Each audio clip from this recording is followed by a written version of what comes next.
I just love that music. Well, anyway, thank you everybody for tuning in. I'm glad you could be here today alongside Jan's with me. Hey Jan. Hey, Steve. Hey, So, everybody. from what I understand, you've got some information you'd like to share with all of us, including myself. I would be very interested in this. Well, Steve, thank you so much for having me on. Thank everybody for watching and tuning in. We both appreciate everybody's time.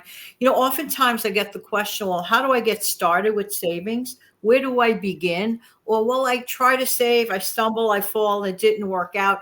Listen, that has happened to all of us. The main thing, even if you trip, stumble, and fall, if you will, with savings, dust yourself off and start all over. And that's the beauty part. One can always start all over again. When we're little kids, when we're babies, our parents try to force us in their own indirect, subtle way to try our veggies. When we're little babies, they try us with that like creamy kind of peas and carrots, or the in the jar, the baby food one, or the string beans all mushed up, whatever. And at first, like, blah, we don't want that. We rather have applesauce and apricots and all the fruit. Anyway, that was my recollection. It's not as much fun trying the cream spinach when you're a little kid, right? But our parents did that for us as a guideline to the future for better, healthier eating habits. In a way, there are some little ideas, hints, tips, or tricks in the budget community, and we've read about them. They sound good in theory sometimes, but do these things really work? What am I talking about? Well, first of all, I have a channel, and that channel's name is Save Money and More with Jan Channel. And I talk mainly about money keeping ways. I do some other stuff that's at random at times, but the main focus is for saving money. Now, there's this rule that comes around every once in a while. You'll hear about it, maybe in a magazine or an online article or a video, but it works. What am I talking about? Just like our parents tried to guide us over into healthier eating, use this as a guideline more than something written in absolutes or in concrete and stone. I'm talking about specifically the rule of, or the 50, 30, and 20% rule of managing money. Basically, this is the rule that recommends to put 50% of your money, of your income, towards your basic needs. 30% should go to your wants, and 20% is to go towards savings. This is the category where people have a lot of problems with. How much should I save? How much should I save? But by following the 50, 30, 20 rule, it's very, very helpful. It's a great guideline. What are basic needs? Basic needs includes things like your rent, your mortgage, your four walls, your light bill, your clothing. We need clothing. Doesn't have to be designer clothing. It could be thrift store clothing, but we need clothing. There's just no negotiating on basic needs. So 50% of our income should go to our basic needs, 30% to go to wants. I'm going to talk about that in a second. And 20% is recommended towards savings. Now, let's get back to the 30%. I like the 30% part of the money's divided. We just named three categories: needs, wants, and savings. Getting back to the wants, the 30%, it's interesting that that is the middle category. Did you notice that's not the in the big basic need part, or it's not in the savings part? It's in the middle. What does that mean? That means there's plenty of wiggle room with the wants. And if we could learn how to distinguish wants from needs, we have this thing beat. We really, really do. So to me, there's a lot of flexibility with the wants, okay? That way, you might have a little extra to put towards savings if you rather. I'm just saying. Now, how do we get to helping this grow? How do we get to keeping our monies organized in these categories? Well, for one, a lot of people forget that loose change like quarters, dimes, nickels, pennies, that's actual money. Change is money. So collect your loose change. Consider it money. I know it's hard, especially for a younger person that's raised on a lot of looking at digits or credit cards or debit cards and not hard cash. Okay. But money change is money. Okay, so don't forget that that's actual money. So collect loose change because it is actual money. The other thing is we need to always track our spending. Tracking our spending is very important. It's like a look back, like, why did I do this? I did this, but why? Was this a good idea? Look back at last month and ask yourself, did I do the right thing last month? Or could I have done a better job last month? And find ways to tweak that for the future. So by having a basis as looking at your last month of tracking is a very important thing to do. So ask yourself, are there ways to improve? Ask yourself. Next, consider cost-cutting ways with money. I'm always trying to look for a deal. For example, I have a video coming out in the not so distant future about all about that, with the grocery store. I make deliberate decisions whenever I go grocery shopping. It is not at random. It is not fly by night. I don't care how long it takes me to prepare my list. I make deliberate savings, cost-cutting ways on purpose. And there are methods and there are steps to it. It sounds complicated. It really is not. And once you get used to it, you're going to do these things like the back of your hand. I'm just saying. And next for today, we need to always manage our credit wisely. Having credit and credit cards are not a bad thing. It's just how we treat those credit cards. We have to treat them respectfully. The bank, in a way, was nice enough to trust us with their money. If we're irresponsible or never intend to pay it back, that is just absolutely the wrong way to approach it. But if we do the right thing and we spend what we can because we know we can right away pay it back and avoid all those interests and carrying balances and not throwing our money in a garbage can, then that's wonderful because there are some rewards that could happen. But getting back to the 50, 30, and 20% rule of managing money is a really wonderful guideline. Just like our wonderful parents or family members of some sort tried to guide us into eating properly from when we were kids, this is a wonderful guideline if you're just learning how to manage money. And even if you're not just learning or need a refresher course, go back to it. It's very, very helpful. Steve?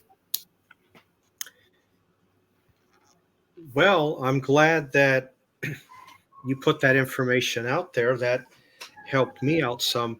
Well, I do well. Everything you said is correct. We all have to have, roof over our head. We have to have electricity. You have to have clothing. Um, Another thing you have to have.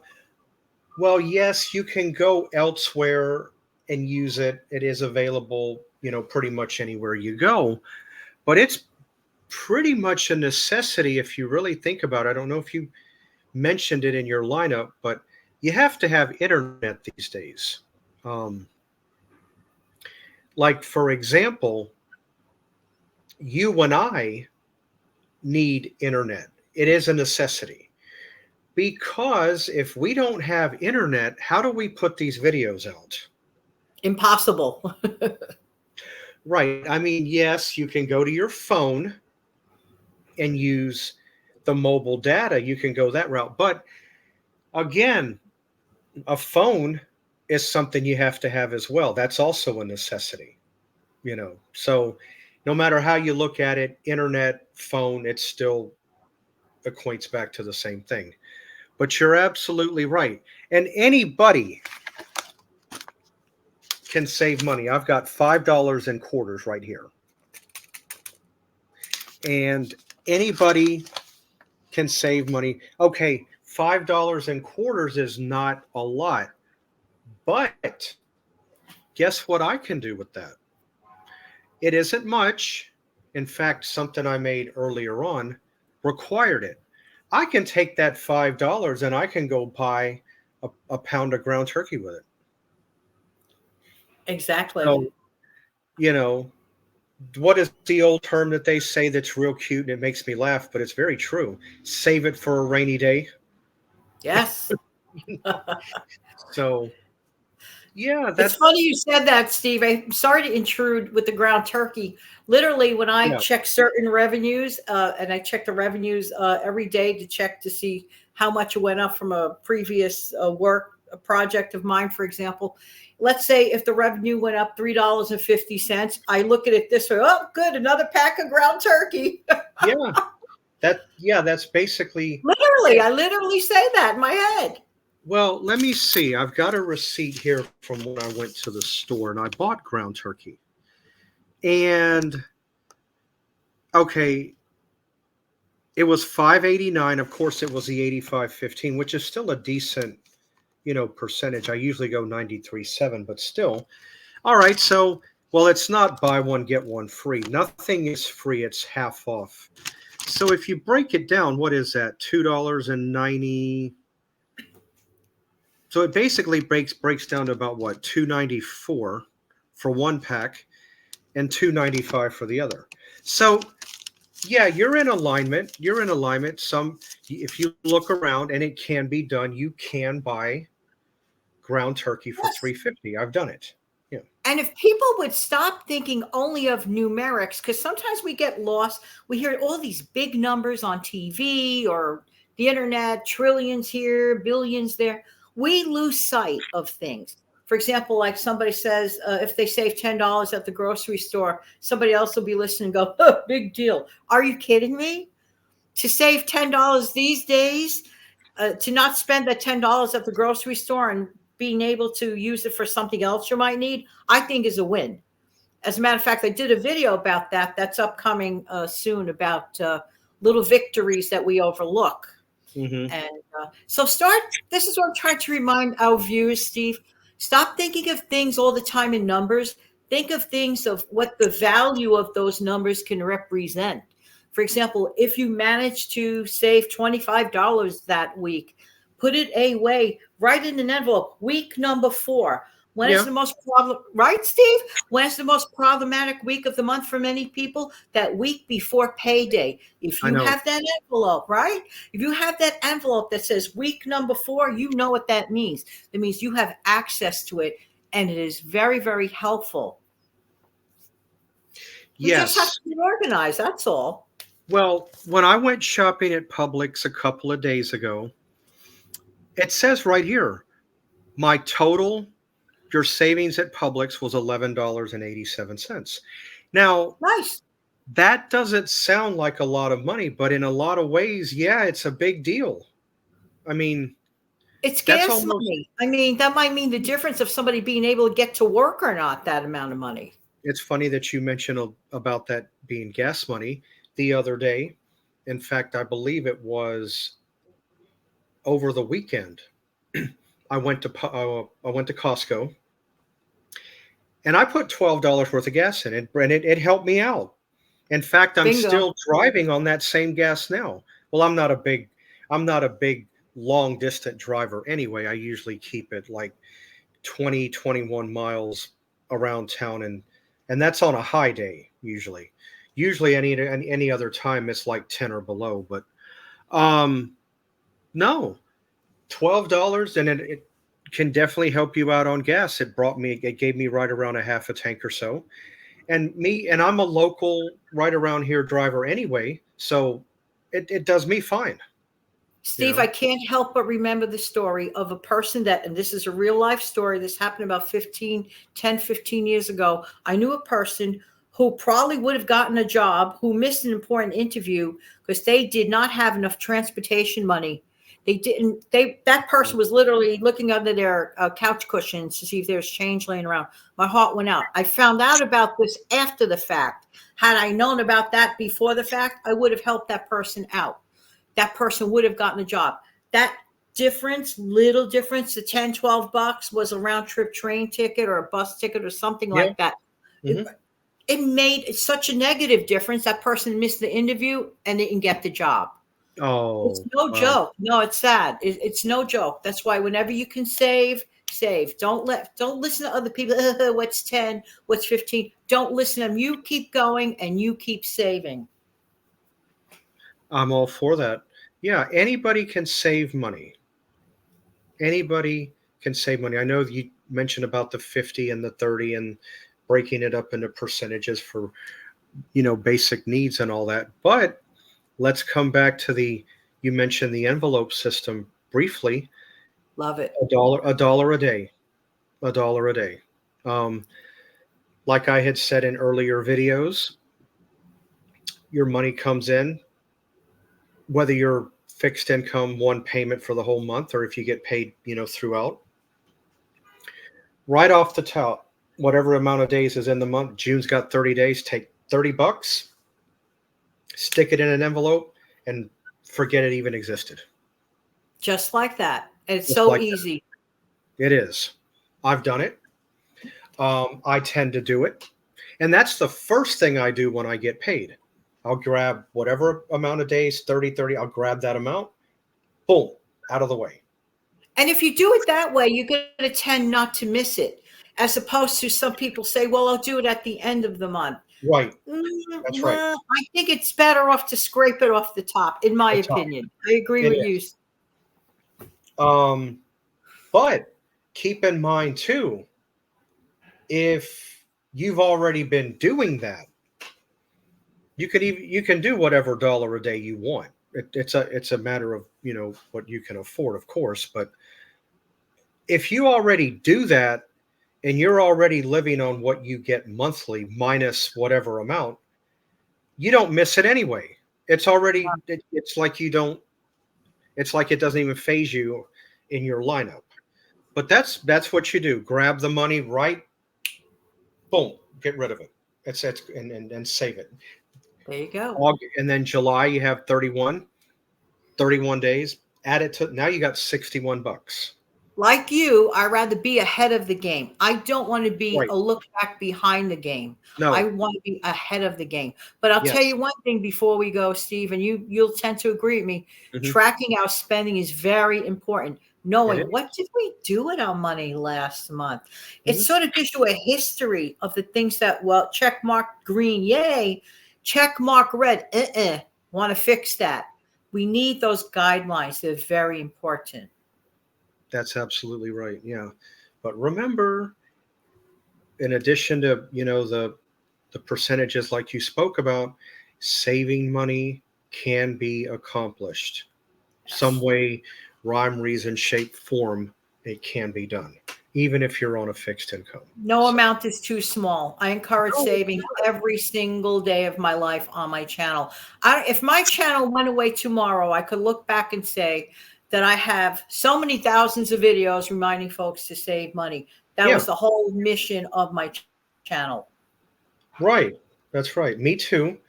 Because, Yeah. from time to time, I do like to talk about budgeting like we are now. No, But, you have wonderful ideas, and I appreciate every time you mention them. right. So, never have any fear for those that say, oh, I can't. Well, let's take the word can't. Let's remove the apostrophe and let's take away the T, because you can. Amen to Never that. say you Excellent. cannot.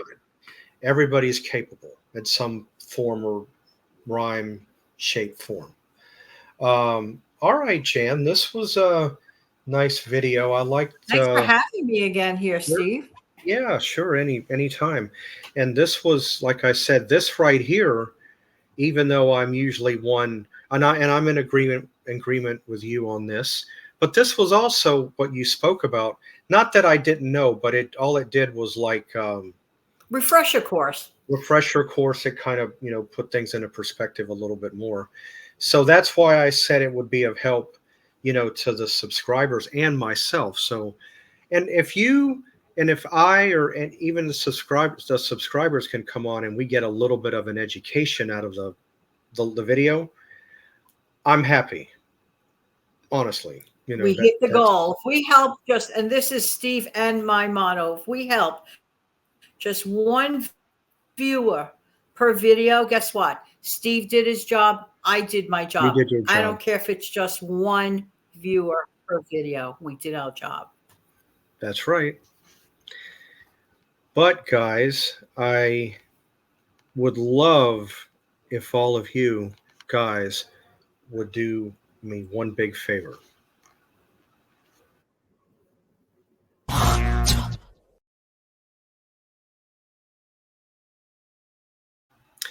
Yeah, because right now I'm looking to build my subscriber count because I'd like to hit, you know, the 1,000 mark, and I'd like to.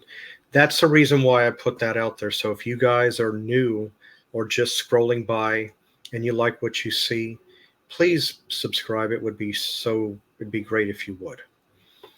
Steve Anyway, needs to hit his 1,000 subs. He needs to hit it, and he needs to get fully monetized. If everybody viewing knows just one person who would be interested in such subject matters, all they have to do is smash down the subscribe button. And it is absolutely free. You do not pay to subscribe. That's really important that everyone knows that. Steve, I got to interject. I knew of a person who watched a ton of my videos. Oh, thank you so much for being a subscriber. I said to that person. The person said, oh, I'm not subscribed. I said, wait a minute. You've watched this video, that video. They went down this whole list. I'm like, well, thank you for that. I appreciate the view, but I need you to subscribe too. We have to have X number of subscribers. They just, for some reason, they thought they had to pay for it. No. No. Subscribe and click on the little bell. That way you get notified when we come on. Oh, no, it's free. It doesn't cost a dime. No. Oh, no. I can understand when you think of the word subscribe, you think subscription like a magazine. No. Not in the case of YouTube. No. It's free to go over and hit the button. I myself on YouTube as an onlooker, not a channel creator, but an onlooker, I've got well over 300 subscriptions that I subscribe to. Yeah. So. And you know what, Steve? Next month, I'm going to try to send you an Amazon gift card. Next month when I can do it. I would like to send you an Amazon gift card because right now for Steve, it's actually getting to the point where it's better for him to get the Amazon gift card. And you don't, just because it says $25, first one coming up, e-gift card. No. You could change that number to $10. And then this way, Steve gets the entire $10. Right. Yeah. That's why. That's many more on that one. That's the reason why I'm throwing the hint now about the gift card. And my email address is there. What you have to do is when you go to YouTube, go to my main page, and down where it says per viewer request my P.O. box address, click on that it'll flip over and you'll see my P.O. box, and you'll also see my email address down below. Use that, go over to Amazon. It's not hard to do an Amazon gift card for those that don't know how. I even taught my longtime friend how to do one. It only takes less than 3 minutes. Like you said, you go over, you find it, you type in Amazon gift card, add to cart, it flips you over, you add the amount, just follow the prompts, pretty self-explanatory, and then it's just sent digitally through somebody's email address. And it tells you when the gift recipient opened up the gift card, so you automatically know they got it and they saw it. So there's no guesswork. Yes. You don't have to buy a physical card. You don't have to go to the post office. Nope. No. And the gift recipient gets the entire amount. For example, let's say that I'm just using a number out of nowhere, a $20 or $25 gift card sending to Steve. That means Steve can use the entire $25. Let's say he wants to get some food for his stockpile or maybe something, clothing, something, whatever, shirt, whatever it is. He can use it to his heart's delight on Amazon. So I think you're wise to go that route, Steve. I really do. I do too. No, yeah. and I enjoy. That's okay, Steve. Go ahead. You speak. Go ahead. And I enjoy, getting the Amazon gift card. I always wait until everything goes on sale. I always wait until things go on sale, Father's Day, things like that. And then that's when I jump in and buy, because Amazon, you have to watch. You can look at a price. Oh, that's too much. You can go back a few hours later, the next day, the price will come down. Right. It bounces around. It fluctuates. So you got to watch. And when you see it dip lowest, that's when you grab it. Right. But I cannot wait, Steve, till you are, and not to like hold you up on your own video, but I cannot wait till Steve is 100% fully monetized. Then he could work with the YouTube partner program and hook up commercial ads. And that way, if people watch the ad, can't tell someone to watch the ad, no. But if people choose to watch the ad, then the content creator gets a little percentage from the ad that is viewed. So this is all very helpful. You're not really all that far away, though. You're what, about No. 350 subs away? Well, I lost a subscriber this morning. I hope I get him back or somebody else. Well, someone fills it. do. If everybody has, if 600 people who are watching possibly have a friend that might like this channel, ask them to subscribe if they like it. Problem solved sooner rather than later. And later. Yeah. So anyway, that's pretty Thanks, much you it. guys, for listening to that little extra part. Mhm. Yeah, so that's pretty much it in a nutshell. So, but the Amazon gift card, like I said, not hard to do. Go to my YouTube channel where it talks about P.O. Box. There's a little arrow there, I believe, and if you tap that, it'll flip you to that page. It'll show you my post office box. Down below that, it'll tell you my email address. That's what you need. You can copy and paste it, and then you can do a Amazon gift card. And it comes to a person's email address. Like you said, they're informed when they get it. It's very, very easy to work with. It's not Fastest, safest way to convey value to Steve and to show your appreciation. Fastest, safest way. He will Yeah. get it directly. You can't beat that. And you don't have to lick a stamp. So there. All right. Well, Jan, this was a good video. Glad that we put this out there. Yeah, always fun to be here. I appreciate it. Mm-hmm. All right. Well, guys, we will see you guys back here next time, or myself at times. And you know, I hope everybody has a great, whatever time of day it is where you're at, because I know YouTube is all over the world. And we'll just see you back here next time. Bye. Bye-bye, everybody.